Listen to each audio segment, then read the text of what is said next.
Assalamualaikum warahmatullahi wabarakatuh. Perkenalkan, nama saya Faira Biatni dari kelas D3 MP P301. Kali ini saya akan menjelaskan tentang motivasi, kepribadian, dan kebutuhan. Apa itu motivasi? Motivasi adalah sebuah dorongan, hasrat, ataupun minat yang begitu besar di dalam diri untuk mencapai suatu keinginan, cita-cita, dan tujuan tertentu. Adanya motivasi akan membuat individu berusaha sekuat tenaga untuk mencapai yang diinginkan. Teori motivasi Maslow. 1. Kebutuhan fisiologis merupakan kebutuhan manusia yang paling dasar, yang kebutuhan untuk dapat hidup seperti makanan, minuman, tidur, dan pakaian. 2. Kebutuhan rasa aman yang meliputi keamanan, keteraturan, dan stabilitas. 3. Kebutuhan sosial, yaitu kebutuhan adanya relasi, keluarga, dan afeksi. 4. Kebutuhan penghargaan. Kebutuhan ini akan meliputi adanya pencapaian, status, tanggung jawab, dan reputasi. 5. Kebutuhan aktualisasi diri. Kebutuhan ini merupakan adanya pengembangan diri dan pemenuhan ideologi. Jenis motivasi. 1. Motivasi intrinsik.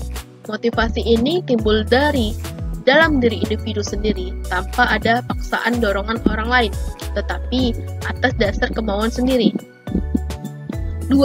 Motivasi ekstrinsik. Motivasi ini timbul sebagai akibat pengaruh dari luar individu, apakah karena adanya ajakan, suruhan, atau paksaan dari orang lain, sehingga dengan keadaan demikian, siswa mau melakukan sesuatu atau belajar.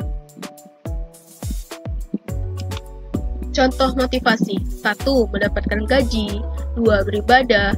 3. Berkarya. Apa itu kepribadian? Kepribadian adalah pola ataupun bentuk tingkah laku manusia yang dilandaskan atas sikap dan sifat seseorang. Teori kepribadian. 1. Teori kepribadian Freud. Teori ini menyatakan bahwa kebutuhan yang tidak disadari atau dorongan dari dalam diri manusia seperti kebutuhan biologis. Ada 3 unsur yang saling berinteraksi, yaitu ID.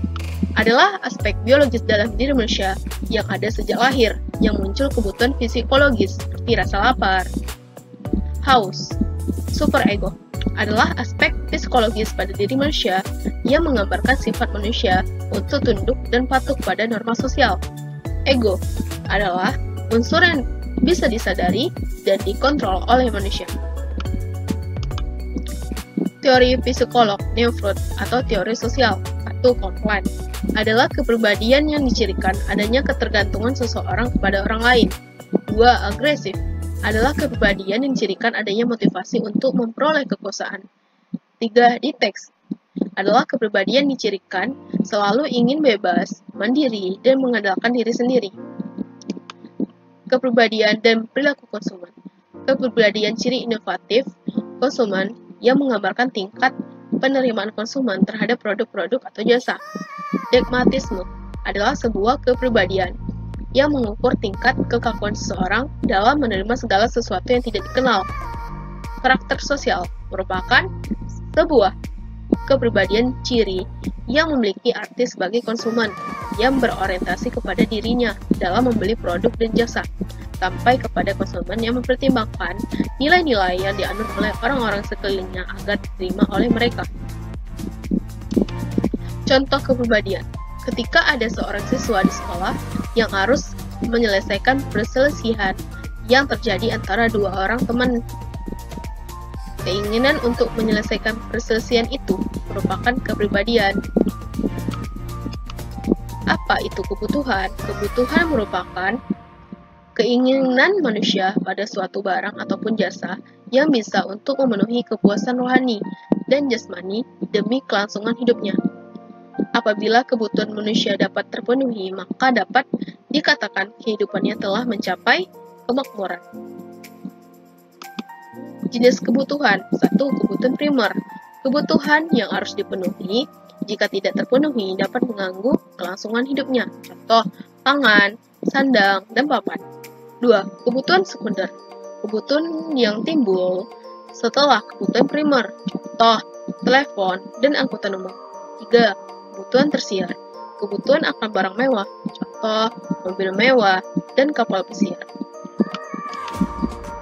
Contoh kebutuhan. 1. Kesehatan. Siapa sih yang nggak butuh sehat? Dengan adanya jaminan kesehatan oleh pemerintah, serta kebutuhan yang layak dan higienis menjadi salah satu contoh kemanusiaan. 2. Keamanan.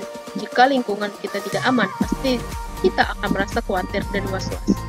Makanya kita butuh yang namanya keamanan. 3. Ketentraman. Lingkungan yang aman, kesehatan yang baik, serta kebutuhan yang terpenuhi akan membuat hidup kita menjadi hidup yang tentram. 4. Keselamatan. 5. Dihargai dan menghargai. Maka kita menjadi manusia yang menghargai dan dihargai adalah menjadi hidup yang tentram. Oke, sekian dari saya.